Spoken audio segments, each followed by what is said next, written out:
जय श्री कृष्णा मित्रों। आप सभी का स्वागत है मेरे चैनल पर प्रसारित होने वाली विशेष श्रृंखला राजा वीर विक्रमादित्य के अनसुने किस्से के दूसरे भाग में। भक्तों, इससे पहले आपने सुना कि अवंतिका नगरी के चक्रवर्ती सम्राट महाराज गंधर्व सेन जब वृद्ध हो जाते हैं तो अपने बड़े पुत्र भर्तरी को अवंतिका नगरी का राजा नियुक्त कर देते हैं और अपने छोटे पुत्र विक्रम को रक्षा मंत्रालय सौंपकर स्वयं वन में तपस्या करने के लिए प्रस्थान कर जाते हैं। एक दिन युवराज भर्तरी के मन में शिकार खेलने का विचार आता है। अपने इस शौक को पूरा करने के लिए वे अपने सैनिकों के साथ लेकर जंगल की ओर प्रस्थान करते हैं, लेकिन जंगल के घने और दुर्गम मार्गों में उनके सैनिक उनसे बिछड़ जाते हैं और इस प्रकार राजा भर्तरी जंगल में भटककर किसी अन्य राज्य की सीमा में प्रवेश कर जाते हैं। वहीं उनकी भेंट उस राज्य की राजकुमारी पिंगला से होती है, जो अत्यंत सुंदर और रूपवती थी। उसकी सौंदर्य माधुरी को देखकर राजा भर्तरी मंत्रमुग्ध हो जाते हैं और मन ही मन निश्चय करते हैं कि वे राजकुमारी पिंगला को अपनी अर्धांगिनी बनाएंगे। जब वे उस राज्य के राजा से अपनी इच्छा व्यक्त करते हैं और अपनी पहचान बताते हैं तो वे राजा अत्यंत प्रसन्न होते हैं और अपनी पुत्री पिंगला का विवाह राजा भर्तरी के साथ संपन्न कर देते हैं। कुछ समय तक राजा भर्तरी उस राज्य में राजमहल के अतिथि के रूप में रहते हैं और फिर अपनी नवविवाहिता रानी पिंगला के साथ अपने नगर अवंतिका नगरी की ओर प्रस्थान करते हैं। अब आगे की रोमांचक कथा सुनते हैं। युवराज भर्तरी अपनी नववधू रानी पिंगला को अपने साथ में लेकर जब अवंतिका नगरी के समीप पहुंचे तो पूरे नगर में हर्ष की लहर दौड़ गई। संदेशवाहकों ने पहले ही नगरवासियों को सूचना दे दी थी कि उनके प्रिय सम्राट अपनी नई महारानी के साथ नगर में पधार रहे हैं। इस कारण से अवंतिका नगरी के द्वार पर हजारों नागरिक एकत्रित हो गए। नगर को भव्य रूप से सजाया गया था। घर घर दीप जलाए गए थे और नगर की गलियों को फूलों से सुसज्जित किया गया था। जैसे ही राजा भर्तरी का रथ नगर के मुख्य द्वार पर पहुंचा, चारों ओर से जयघोष गूंज उठा। जय हो महाराज की जय हो, महाराज भर्तरी की जय, महारानी पिंगला की जय। संगीतकारों ने अपने वाद्य यंत्रों पर मधुर राग छेड़ दिए। ढोल नगाड़े बजने लगे। महिलाओं ने मंगल गीत गाने शुरू कर दिए। नगर में बच्चों ने पुष्प वर्षा करके अपने राजा और रानी का स्वागत किया। राजा भर्तरी और रानी पिंगला ने हाथ जोड़कर सभी को अभिवादन किया। उनकी आंखों में प्रेम और कृतज्ञता झलक रही थी। उधर महल के विशाल द्वार पर रानी पिंगला की अगवानी के लिए राजा भर्तरी की दोनों बड़ी रानियां खड़ी हुई थी। उनके हाथों में सजे हुए आरती के थाल थे, जिनमें दीपक जल रहे थे और सुगंधित धूप की महक वातावरण को दिव्यता से भर रही थी। जैसे ही युवराज भर्तरी और रानी पिंगला महल के द्वार पर पहुंचे, दोनों रानियों ने आरती उतारी और पुष्प वर्षा की। दोनों रानियों ने एक स्वर में कहा, स्वागत है महारानी पिंगला, आपका इन महलों में स्वागत है। ये कहकर दोनों रानियों ने रानी पिंगला को गले से लगा लिया। महल में प्रवेश करने के पश्चात सभी ने रानी पिंगला को प्रेम पूर्वक अपनाया। वे अब अवंतिका नगरी की महारानी थी और महल के सभी लोग उनका सम्मान कर रहे थे। राजा भर्तरी अपनी नववधू को महल में छोड़कर सीधे राज दरबार की ओर बढ़े। वहां उनके मंत्रीगण और सेना नायक पहले से ही उनकी प्रतीक्षा कर रहे थे। उन्होंने राजा का भव्य स्वागत किया और नगर की समस्त गतिविधियों का विवरण दिया। राजा ने अपने सिंहासन पर बैठते ही प्रजा की भलाई के लिए कुछ महत्वपूर्ण आदेश जारी किए और फिर अपने राजकाज में जुट गए। समय अपनी गति से आगे बढ़ रहा था। महाराज भर्तरी अपने राजकाज में व्यस्त थे, लेकिन उनके जीवन में सबसे अधिक महत्व उनकी रानियों का था। हालांकि वे अपनी तीनों रानियों से बहुत प्रेम करते थे, उनका ख्याल रखते थे लेकिन उनकी जो सबसे प्रिय रानी थी वे रानी पिंगला थी। राजा अपनी छोटी रानी से बहुत अधिक प्रेम करते थे। उनका रानी पिंगला के प्रति बेहद लगाव था। राजा भर्तरी ने अपनी रानी पिंगला के लिए एक सुंदर से महल का निर्माण करवाया था, जो वैभव और सौंदर्य का अनुपम उदाहरण था। वह हर समय सुगंधित पुष्प महकते रहते थे, संगीत की मधुर ध्वनि गूंजती रहती थी और सेवक सेविका रानी पिंगला की सेवा में हर समय तत्पर रहती थी।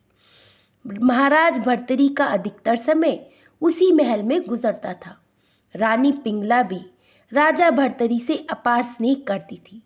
इस विशेष प्रेम को देखकर राजा की दोनों बड़ी रानियां चित्रलेखा और अनंगसेना कभी कभार ईर्ष्या भी करने लगती थी। लेकिन राजा के दिल में अपनी छोटी रानी के प्रति जो प्रेम था वे कभी कम नहीं हो पाया।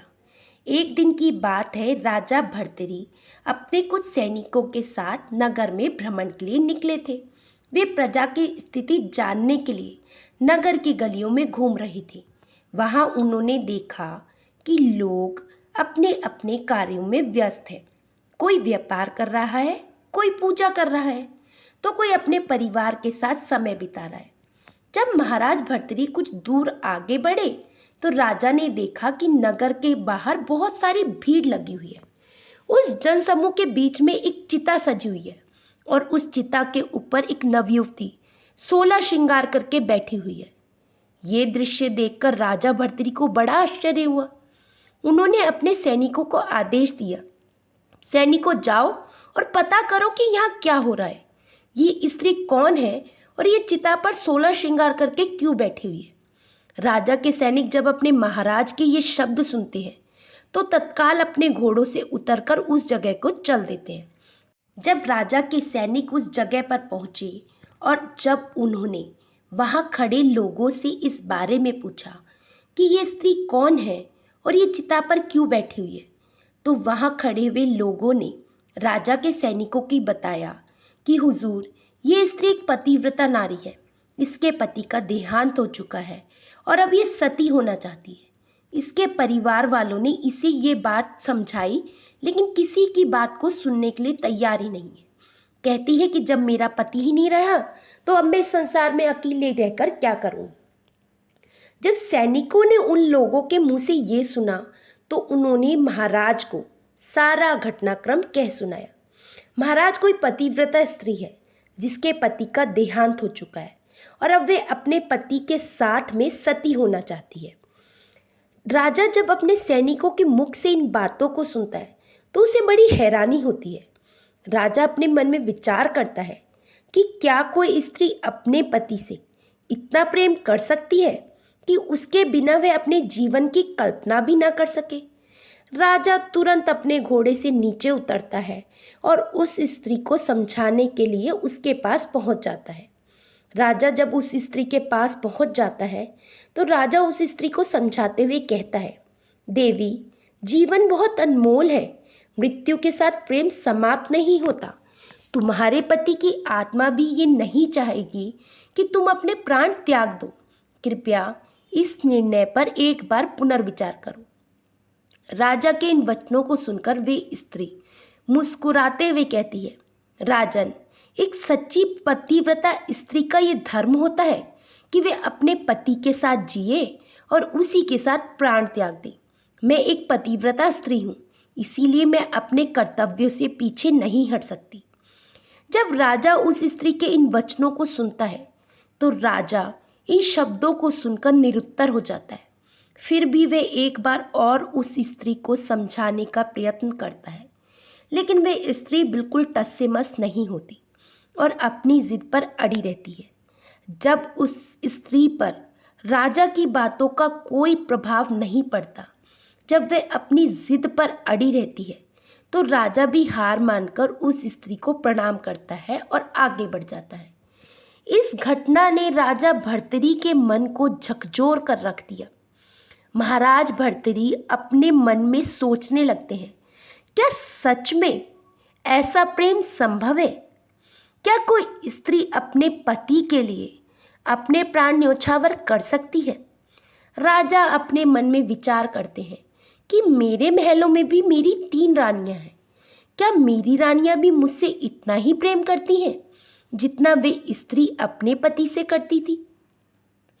जब ये प्रश्न राजा के मन में आता है तो राजा विचार करता है कि वे अपनी तीनों रानियों की परीक्षा लेंगे और ये जानने का प्रयास करेंगे कि कौन सी रानी पतिव्रता स्त्री है जो उनसे सच्चा प्रेम करती है और कौन सी रानी कुलक्षणी है जो सिर्फ उनसे प्रेम करने का दिखावा करती है।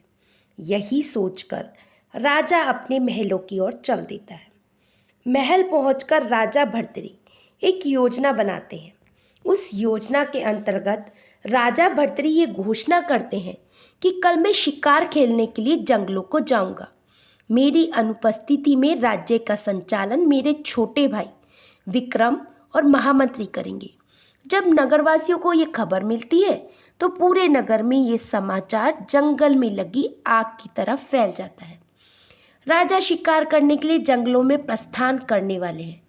जब अगला दिन होता है और जब अगले दिन की सुबह होती है तो महाराज भर्तरी अपना काफिला सजाते हैं और उस काफिले को लेकर जंगलों की तरफ को चल देते हैं। सघन वन के मध्य जब राजा भर्तरी अपने विशाल काफिले के साथ पहुंचे तो चारों ओर एक अजीब सा सन्नाटा पसरा हुआ था। ऊंचे ऊंचे वृक्षों की कतार जैसे किसी रहस्य को छुपाए खड़ी थी और सूर्य की किरणें भी मुश्किल से पत्तों के बीच से धरती तक पहुंच रही थी। दूर कहीं एक जलधारा कलकल बह रही थी और जंगल के जीव जंतु अपने स्वभाव के अनुसार विचर रहे थे। राजा भर्तरी ने अपने सैनिकों को संकेत दिया और पूरा काफिला कुछ देर के लिए वहीं ठहर गया।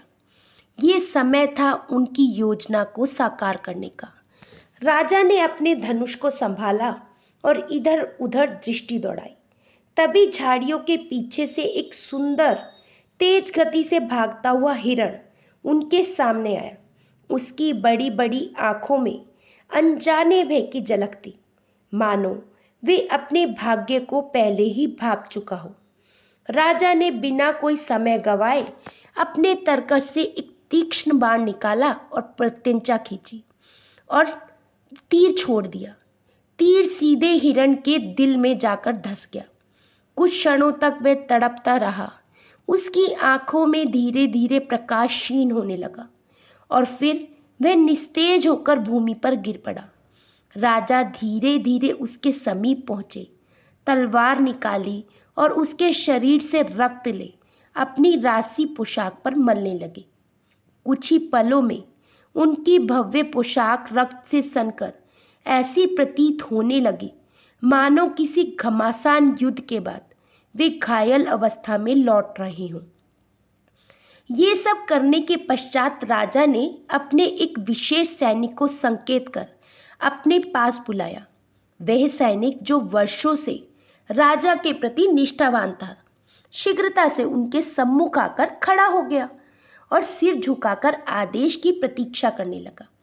राजा ने रक्त रंजित वस्त्र सैनिक के हाथ में थमाते हुए गंभीर स्वर में कहा, इस पोशाक को लेकर तुरंत महल जाओ और हमारी तीनों रानियों को ये संदेश देना कि जंगल में हमारे काफिले पर शेरों के झुंड ने हमला कर दिया, जिसमें राजा सहित सभी सैनिक वीर गति को प्राप्त हो गए। राजा की यह आज्ञा सुनकर सैनिक का चेहरा एक पल के लिए भाव विहीन हो गया। वो स्तब्ध रह गया। उसकी आंखों में असमंजस के भाव स्पष्ट दिख रहे थे। उसने घबराते हुए हाथ जोड़े और कुछ क्षणों तक मौन रहने के बाद कांपते स्वर में बोला, महाराज, ये आप क्या कह रहे हैं? आप तो मेरे सामने जीवित खड़े हैं। हमारे सभी सैनिक भी सुरक्षित हैं। फिर ये झूठी सूचना महल तक पहुंचाने की आवश्यकता क्यों है? राजा भर्तरी ने सैनिक की ओर गंभीर दृष्टि से देखा। उनके चेहरे पर एक रहस्यमय कठोरता थी। कुछ क्षणों तक उन्होंने मौन रखा और फिर दृढ़ स्वर में बोले, ये मत पूछो कि हम ऐसा क्यों कर रहे हैं।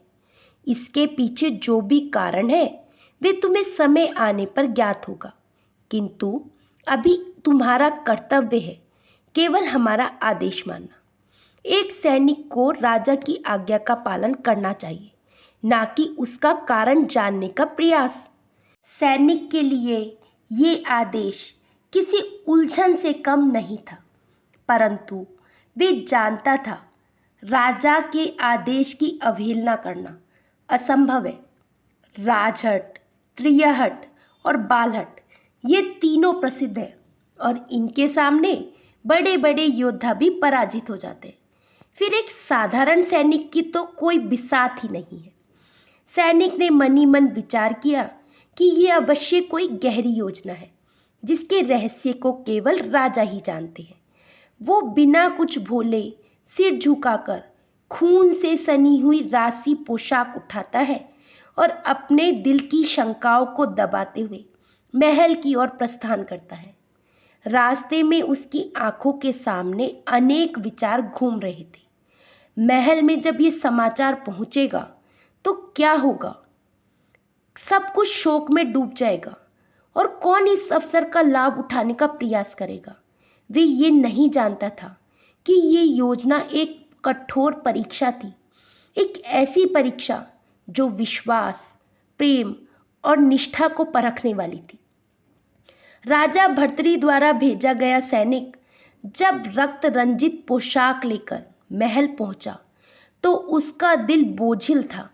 वे जानता था कि जो समाचार वे लेकर आया है वे केवल एक संदेश नहीं बल्कि पूरे महल में भूचाल लाने वाला था।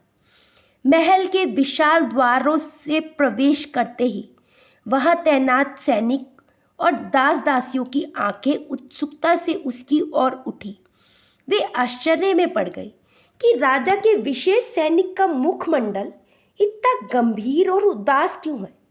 परंतु सैनिक ने किसी से कुछ नहीं कहा। वे सीधे राजा की प्रथम रानी के महल की ओर बढ़ गए। राजमहल के विशाल कक्ष में प्रथम रानी अपनी दास दासियों से घिरी बैठी थी। जैसे ही सैनिक ने उनके समक्ष आकर राजा की रक्त रंजित पोशाक प्रस्तुत की, रानी का दिल कांप उठा। महारानी, ये राजा की पोशाक है। काफिले पर शेरों के झुंड ने हमला कर दिया और राजा सहित सभी सैनिक वीरगति को प्राप्त हो गए। ये सुनते ही रानी की आंखें भर आई, उनका कंठ अवरुद्ध हो गया, उनके हाथ कांपने लगे। कुछ ही क्षणों में उन्होंने फूट फूट कर रोना शुरू कर दिया। वे अपने दिल पर हाथ रखकर बार बार कहने लगी, नहीं, ऐसा नहीं हो सकता। मेरे स्वामी हमें छोड़कर नहीं जा सकते। उनका विलाप पूरे महल में गूंजने लगा।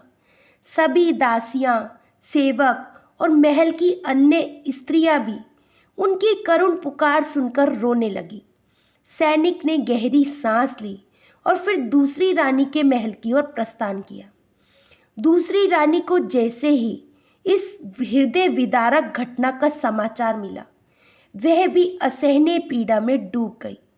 उनकी आंखों में अश्रुधारा बहने लगी और वे अपने महल में इधर उधर दौड़कर राजा की याद में हाहाकार करने लगी। दोनों रानियों को समाचार देने के पश्चात सैनिक अब तीसरी और सबसे छोटी रानी पिंगला के महल की ओर बढ़ा। रानी पिंगला को राजा भर्तृहरि सबसे अधिक प्रेम करते थे और रानी भी राजा के प्रति अपार निष्ठा रखती थी। जब सैनिक उनके महल के द्वार पर पहुंचा तो रानी अपनी छत पर टहल रही थी। सैनिक ने हाथ जोड़कर उन्हें प्रणाम किया और गंभीर स्वर में कहा, महारानी, ये समाचार सुनकर आपका हृदय टूट जाएगा, परंतु ये राजा का आदेश था कि मैं आपको ये बताऊं। महाराज अब इस संसार में नहीं रहे। जंगल में शेरों के झुंड ने उनके काफिले पर आक्रमण कर दिया और रानी पिंगला ने सैनिक की बात को बीच में ही रोक दिया। उनकी आंखों में आश्चर्य और अविश्वास था। नहीं, ये असत्य है, तुम झूठ बोल रहे हो। मेरे स्वामी अजय है। ऐसा कोई शेर नहीं जो मेरे स्वामी का सामना कर सके। जब तक मेरे पास ठोस प्रमाण नहीं होगा मैं तुम्हारी बातों पर विश्वास नहीं करूंगी। सैनिक ने कोई उत्तर नहीं दिया। उसने अपने झोले से वह रक्त रंजित पोशाक निकाली और आगे बढ़ाकर कहा, ये देखिए महारानी, ये स्वयं राजा के वस्त्र हैं जो उनके रक्त से भीग चुके हैं। अब तो आपको विश्वास हो गया होगा कि मैं सत्य कह रहा हूँ। रानी पिंगला की दृष्टि जैसे ही उन वस्त्रों पर पड़ी, उनके मुख से एक शब्द भी न निकला। उनके नेत्र स्थिर हो गए, उनका चेहरा पीला पड़ गया, मानो रक्त संचार रुक गया हो। उन्होंने धीरे धीरे उन वस्त्रों को पहचाना, राजा की सुगंध को महसूस किया और सत्य उनके समक्ष प्रकट हो गया। क्षण भर में उनके नेत्रों से अश्रुधारा फूट पड़ी, किंतु उन्होंने विलाप नहीं किया।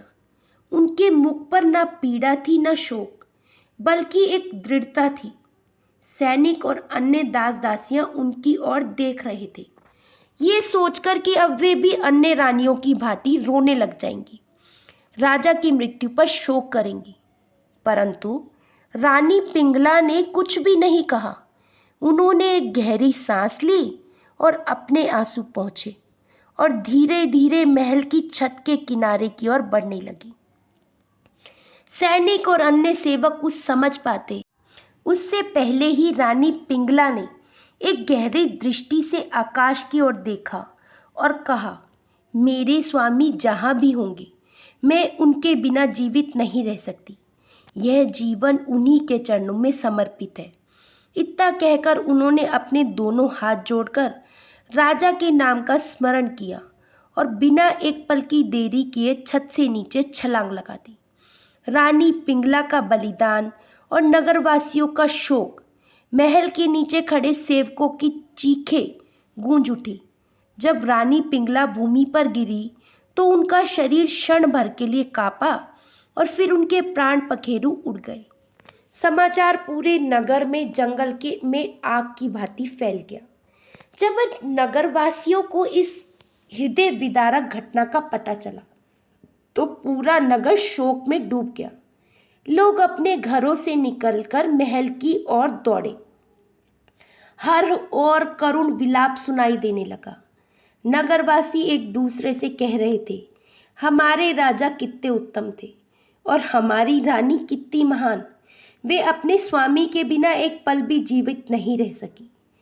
पूरे नगर में गहरा शोक व्याप्त हो गया। महल में मातम छा गया। चारों दिशाओं में केवल सिसकियां और विलाप की ध्वनि गूंज रही थी।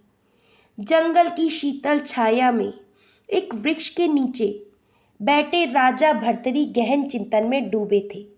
उनके मन में बार बार ये विचार उठ रहा था कि अब तक उनका सैनिक महल पहुंच चुका होगा और उनकी मृत्यु का समाचार उनकी रानियों को दे चुका होगा। अब मुझे भी महल लौटना चाहिए, देखना चाहिए कि मेरी मृत्यु की खबर सुनकर मेरी रानियों और प्रजा पर क्या बीती है, राजा ने स्वयं से कहा। ये सोचकर उन्होंने अपने घोड़े को बढ़ाया और महल की ओर प्रस्थान किया। जंगल की पगडंडियों को पार करते हुए उनके मन में एक अजीब सी बेचैनी थी, परंतु वे इसे अनदेखा कर आगे बढ़ते गए। जब राजा भर्तरी अपने महल के द्वार पर पहुंचे तो वहां का दृश्य देखकर उनका हृदय कांप उठा। महल के बाहर बड़ी संख्या में नगरवासी एकत्रित थे। चारों ओर चीख पुकार और विलाप की ध्वनि गूंज रही थी। लोगों के चेहरे शोक से भर गए थे और उनके आंसू थमने का नाम नहीं ले रहे थे। राजा ने घोड़े की लगाम खींची और ध्यान से देखा। उनकी दोनों रानियां महल के द्वार पर बैठी बिलख रही थी। उनकी आंखें रो रो कर लाल हो चुकी थी। उनके कपड़े अस्त व्यस्त थे और वे बार बार राजा का नाम लेकर करुण पुकार कर रही थी। राजा का हृदय ये देखकर विचलित हो उठा। उन्होंने गहरी सांस ली और भीड़ को चीरते हुए आगे बढ़ने लगे। परंतु उनके मन में एक प्रश्न उठा, पिंगला कहाँ है? वो क्यों नहीं दिखाई दे रही? ये सोचकर वे और तेजी से आगे बढ़े। जैसे ही राजमहल के आंगन में पहुंचे, उनके कदम वहीं थम गए।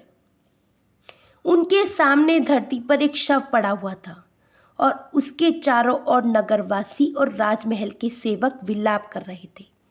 राजा ने ध्यान से देखा तो वो शव किसी और का नहीं, उनकी प्रिय रानी पिंगला का था। उनकी आंखें फटी की फटी रह गई।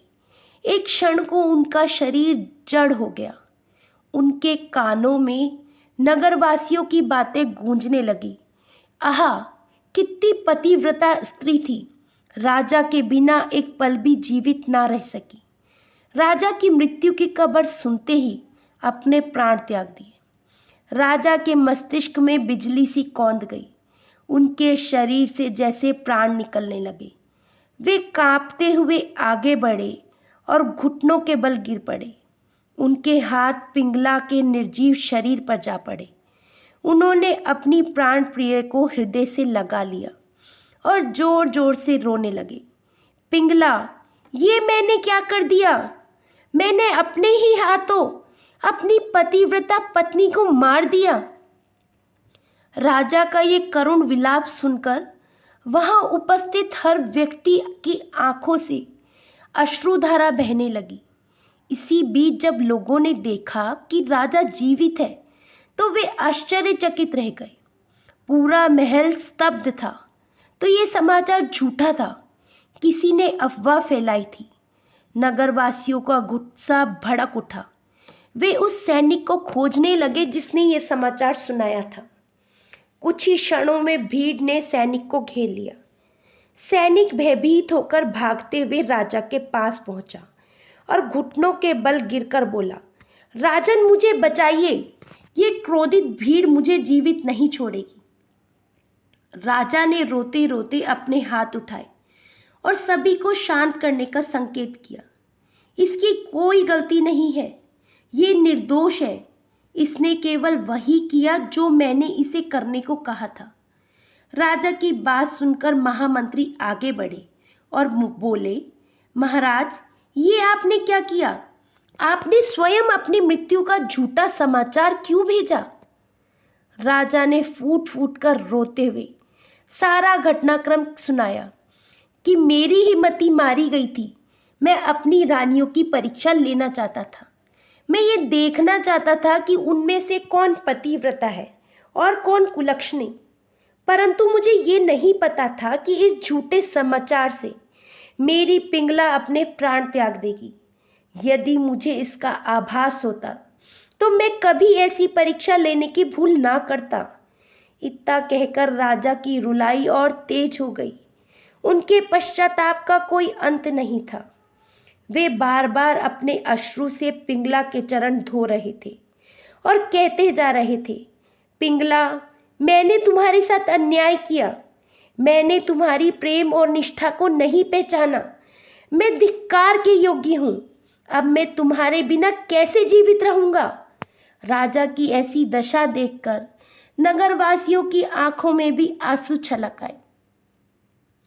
सभी मंत्री और नगरवासी राजा को धैर्य बंधाने लगे, परंतु राजा का करुण विलाप थमने का नाम नहीं ले रहा था। वे बार बार अपनी रानी को पुकारते और अश्रु बहाते। जब ये हृदय विदारक घटना घट रही थी, उसी समय महायोगी सिद्ध महात्मा गुरु गोरखनाथ अवंतिका नगरी से होकर गुजर रहे थे। वे सिद्ध पुरुष थे, महान तपस्वी थे और उनकी साधना इतनी प्रबल थी कि वे अद्भुत सिद्धियों के स्वामी थे। जब उन्हें इस घटनाक्रम का पता चला तो उनके हृदय में करुणा उमड़ पड़ी। वे तुरंत राजा भर्तरी के महल की ओर चल पड़े। जैसे ही उनके आगमन का समाचार महल में पहुंचा, राजा भर्तरी को एक आशा की किरण दिखाई दी। वे तुरंत दौड़ते हुए गुरु गोरखनाथ के पास पहुंचे। उनकी आंखों में आंसू थे, चेहरा शोक से डूबा हुआ था और शरीर कांप रहा था। जैसे ही वे महात्मा के पास पहुंचे, वे उनके चरणों में गिर पड़े और बिलख बिलख कर बोले, भगवान, कुछ भी करो, लेकिन मेरी पत्नी को जीवित कर दो। मैं उसके बिना एक पल भी जीवित नहीं रह सकता। राजा के इन करुण शब्दों को सुनकर गुरु गोरखनाथ ने शांत स्वर में कहा, राजन, अधीर मत हो। जिसने जन्म लिया है उसकी मृत्यु भी निश्चित है। ये संसार अनित्य है। यहाँ आना जाना तो सृष्टि का नियम है, परंतु तुम्हारी रानी का इस संसार से जाना भी उसी नियम का हिस्सा है। लेकिन राजा भर्तरी अब विवेक खो चुके थे। वे हताश होकर बोले, महाराज, यदि मेरी रानी की मृत्यु स्वाभाविक होती तो मैं भी धैर्य रख लेता, लेकिन ये मृत्यु तो मेरे कारण हुई है। मैंने अपनी पत्नी को अपने हाथों से मारा है। यदि मैंने अपनी झूठी मृत्यु का समाचार ना भेजा होता तो वो जीवित होती। मैं ही उसकी मृत्यु का दोषी हूँ। मैं ये अपराध सहन नहीं कर सकता। या तो आप मेरी रानी को जीवित कर दीजिए या मैं भी अपने प्राण त्याग दूंगा। राजा की ये अधीरता देखकर गुरु गोरखनाथ कुछ क्षण के लिए मौन हो गए।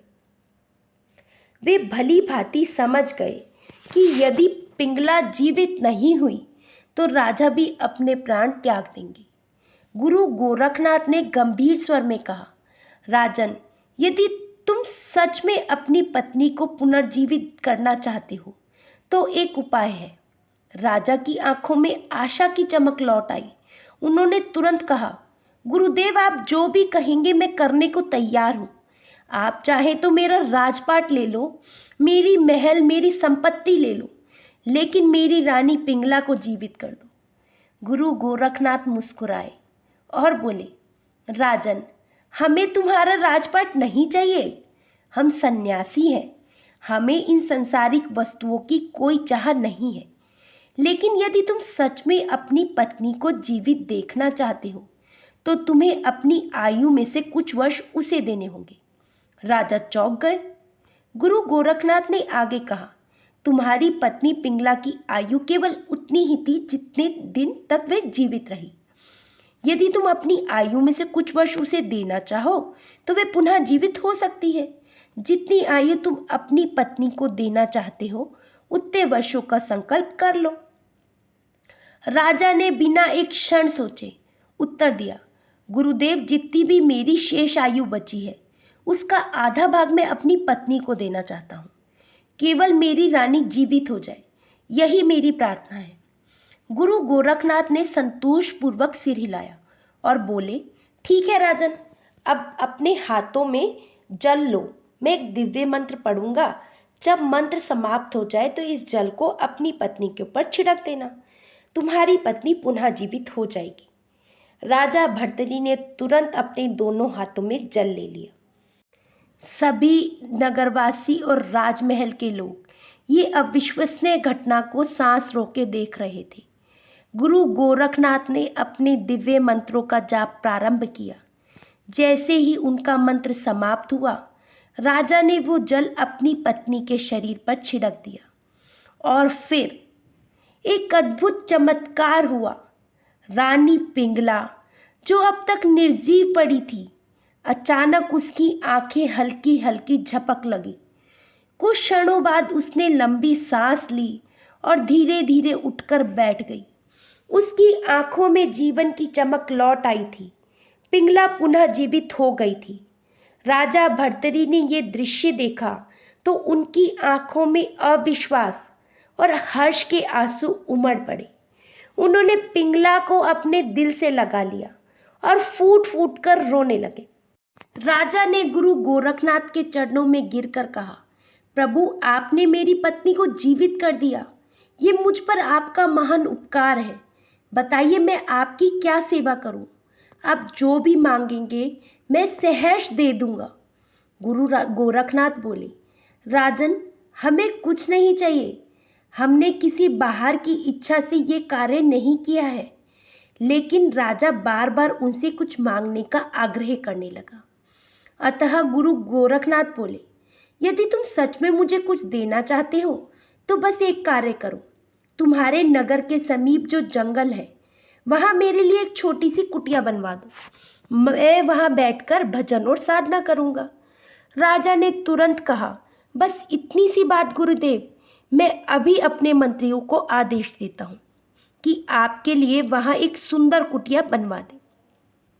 राजा भर्तरी ने अपने भाई विक्रम और महामंत्री को आदेश दिया, नगर के सबसे कुशल कारीगरों को ले जाओ, जंगल में जाओ, वहां गुरुदेव के लिए एक भव्य कुटिया का निर्माण करो। राजा के आदेश का तुरंत पालन हुआ। जिस कार्य को करने में महीनों का समय लगता, वो कारीगरों ने अपनी दक्षता से मात्र एक दिन में पूरा कर दिया। जब कुटिया बनकर तैयार हो गई तो राजा ने गुरु गोरखनाथ के लिए एक शाही सवारी मंगाई। उन्होंने गुरु गोरखनाथ को उस सवारी में बिठाया और स्वयं उनके साथ उस कुटिया तक गए। गुरु गोरखनाथ अपनी कुटिया में प्रविष्ट हुए। राजा भर्तरी ने उनके चरणों में सिर झुकाया और पुनः आशीर्वाद लिया। जब महाराज भर्तरी अपने नगर लौटने की तैयारी कर रहे थे, तभी गुरु गोरखनाथ ने उनकी ओर देखा और गंभीर स्वर में पूछा, राजन, जाते जाते एक प्रश्न का उत्तर देते जाओ। आखिर तुमने अपनी मृत्यु की झूठी खबर अपने महल तक क्यों भिजवाई? आखिर इसके पीछे तुम्हारी मंशा क्या थी? गुरु गोरखनाथ का ये प्रश्न सुनकर महाराज भर्तरी कुछ क्षण मौन रहे। उन्होंने गहरी सांस ली, मानो अतीत के किसी दृश्य का स्मरण कर रहे हो। फिर अत्यंत श्रद्धा आदर के साथ गुरु गोरखनाथ के चरणों में शीश झुकाया और उत्तर देने लगे, गुरुदेव, जब मैं नगर भ्रमण कर रहा था तब मेरी दृष्टि एक ऐसी स्त्री पर पड़ी जो अपने मृत पति के साथ सती होने के लिए चिता पर बैठी थी। उसकी आंखों में कोई भय न था, कोई संकोच उसके चेहरे पर नहीं था, बल्कि एक अद्भुत तेज था, मानो अपने कर्तव्य का निर्वहन करते हुए उसे गर्व का अनुभव हो रहा हो। महाराज भर्तरी कुछ क्षण रुके, फिर आगे बोली, उस नारी की दृढ़ता को देखकर मेरे हृदय में एक विचार आया। मेरे महल में भी 3-3 रानियां हैं जो मुझसे अटूट प्रेम करने का दावा करती हैं, किंतु क्या उनका प्रेम भी उतना ही निष्ठावान है? क्या वे वास्तव में मुझसे प्रेम करती हैं या केवल मेरे राशि वैभव और अधिकारों से बंधी हुई है? इसी सत्य को जानने के लिए मैंने ये योजना बनाई। मैंने अपनी मृत्यु की झूठी खबर अपने महलों तक भिजवाई ताकि देख सकूं कि मेरी रानियों की क्या प्रतिक्रिया होती है। मैं ये परखना चाहता था कि उनमें से कौन वास्तव में मुझसे प्रेम करती है और कौन केवल दिखावा करती है। महाराज भर्तरी की ये बात सुनकर गुरु गोरखनाथ मंद मंद मुस्कुराए। उनकी आंखों में गहरी समझ की चमक थी। उन्होंने शांत स्वर में कहा, राजन, यदि तुम ये जानना चाहते हो कि कौन सी स्त्री सच्ची पतिव्रता है और कौन सी कुलक्षणी, तो इसके लिए किसी परीक्षा की आवश्यकता नहीं। मैं तुम्हें पतिव्रता स्त्री के 5 लक्षण बताता हूँ। यदि किसी स्त्री में ये 5 लक्षण हो तो वे न केवल पति के लिए आदर्श होती है, बल्कि अपने घर को भी स्वर्ग बना देती है। गुरु गोरखनाथ ने महाराज भर्तरी की ओर देखा और गंभीर स्वर में बोले, राजन, अब मैं तुम्हें पतिव्रता स्त्री के 5 लक्षणों से अवगत कराता हूँ। ध्यानपूर्वक सुनो। गुरु गोरखनाथ के इन शब्दों को सुनकर राजा की नज़र गुरु गोरखनाथ के मुख पर केंद्रित हो गई। गुरु गोरखनाथ ने राजा का पहला लक्षण बताते हुए कहा, राजन, पतिव्रता स्त्री का पहला लक्षण ये है कि वे अपने पति को केवल एक जीवन साथी नहीं, बल्कि अपने जीवन का आधार मानती है। उसके लिए पति केवल एक व्यक्ति नहीं, बल्कि उसका धर्म, उसका स्वामी, उसका आराध्य होता है। वे अपने सुख दुख, अपनी इच्छाओं और अपने जीवन का हर क्षण अपने पति के साथ जोड़कर देखती है। उसका प्रेम बाहरी आकर्षण पर आधारित नहीं होता, बल्कि आत्मिक समर्पण से जुड़ा होता है। चाहे परिस्थिति कैसी भी हो, वे अपनी पति के साथ अड़ी खड़ी रहती है, कभी भी विचलित नहीं होती। गुरु गोरखनाथ कुछ क्षण रुके और फिर दूसरा बताने लगे, राजन, एक सच्ची पतिव्रता स्त्री अपने पति की सेवा को ही अपना सबसे बड़ा धर्म मानती है। वे ये नहीं देखती कि उसका पति राजा है या साधारण मनुष्य या निर्धन, स्वस्थ है या रोगी। वे अपने पति की हर स्थिति में उसी श्रद्धा और निष्ठा से सेवा करती है। उसका प्रत्येक कर्म, उसका प्रत्येक विचार, उसके प्रत्येक शब्द में केवल अपने प्रतीक के प्रति प्रेम और सम्मान छलकता है। राजा भर्तरी गुरु गोरखनाथ के इन शब्दों को बड़े ध्यान से सुन रहे थे। उन्होंने विनम्रता से कहा, गुरुदेव, आगे के लक्षण भी बताइए। गुरु गोरखनाथ मुस्कुराए और आगे बोले, राजन, पतिव्रता स्त्री का तीसरा लक्षण ये है कि वे अपने पति की आज्ञा को सर्वोपरि मानती है। वे अपने जीवन के हर निर्णय में अपने पति की इच्छा को सर्वोच्च स्थान देती है।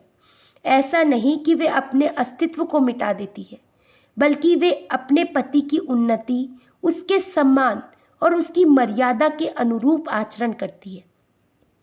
एक पतिव्रता स्त्री अपने पति के हित और परिवार की सुख शांति के लिए अपनी इच्छाओं को भी त्याग सकती है। महाराज भर्तरी ने श्रद्धा से सिर झुकाया और बोले, गुरुदेव, ये वास्तव में गुण ज्ञान है। कृपया चौथा लक्षण भी बताइए। गुरु गोरखनाथ ने गंभीर स्वर में कहा, राजन, पतिव्रता स्त्री का चौथा लक्षण ये है कि वे सदैव अपने पति के सम्मान की रक्षा करती है। वे कभी ऐसा कोई कार्य नहीं करती जिससे उसके पति की प्रतिष्ठा पर आंच आए। वे अपने कुल और परिवार की मर्यादा को बनाए रखने के लिए हर परिस्थिति में धैर्य और संयम का परिचय देती है। चाहे कितनी भी कठिन स्थिति क्यों ना आ जाए, वो अपने कुल और अपने पति की मर्यादा को भंग नहीं होने देती। गुरु गोरखनाथ ने राजा भर्तरी की ओर देखा और कहा, राजन, इन 4 लक्षणों के अतिरिक्त एक और सबसे महत्वपूर्ण लक्षण है जो एक स्त्री को सच्ची पतिव्रता बनाता है। अब मैं तुम्हें पतिव्रता स्त्री का 5वां और अंतिम लक्षण बताने जा रहा हूँ। राजन, एक सच्ची पतिव्रता स्त्री अपने मन, वचन और कर्म से सदैव अपने पति के प्रति निष्ठा रखती है। उसका प्रेम, उसकी निष्ठा और उसका समर्पण केवल और केवल अपने पति के लिए होता है। उसके हृदय में कभी कोई और पुरुष का स्थान नहीं होता। उसका आचरण सदा पवित्र होता है और मर्यादित होता है। यही निष्ठा और पवित्रता उसे देवी के समान बना देती है। गुरु गोरखनाथ के शब्द सुनकर महाराज भर्तरी की आंखों में आत्मचिंतन की ज्योति जल उठी। उन्होंने हाथ जोड़कर कहा, गुरुदेव, आज आपने मुझे सच्ची पतिव्रता स्त्री के वास्तविक स्वरूप का ज्ञान कराया। मैं सदा इस उपदेश का स्मरण रखूंगा। गुरु गोरखनाथ ने आशीर्वाद देते हुए कहा, राजन, यदि समाज की स्त्रियां इन गुणों को अपनाएं तो हर घर स्वर्ग बन सकता है। इस प्रकार गुरु गोरखनाथ महाराज भर्तरी को पतिव्रता स्त्री के 5 लक्षणों से अवगत कराते हैं। उनके वचनों को सुनकर महाराज भर्तरी के मन से समस्त शंकाएं दूर हो जाती हैं और वे गुरु गोरखनाथ को श्रद्धापूर्वक प्रणाम कर अपने नगर की ओर प्रस्थान करते हैं। ये था राजा वीर विक्रमादित्य के अनसुने किस्से का दूसरा भाग। आशा करती हूँ आपको ये कहानी रोचक और ज्ञानवर्धक लगी होगी। आपकी इस कथा के बारे में क्या राय है, कृपया कमेंट सेक्शन में अवश्य बताएं। यदि आपको ये कहानी पसंद आए तो कृपया वीडियो को लाइक करें और यदि आपने अभी तक मेरे चैनल को सब्सक्राइब नहीं किया है तो सब्सक्राइब करके बेल आइकन को दबा दें, जिससे आने वाले वीडियो का नोटिफिकेशन आपको समय पर मिलता रहे और आप भी मेरे चैनल का एक हिस्सा बन जाए। फिर मिलेंगे दोस्तों राजा वीर विक्रमादित्य के अनसुने किस्से के तीसरे भाग में। तब तक हंसते रहिए, मुस्कुराते रहिए, स्वास्थ्य का ध्यान रखिएगा। जय श्री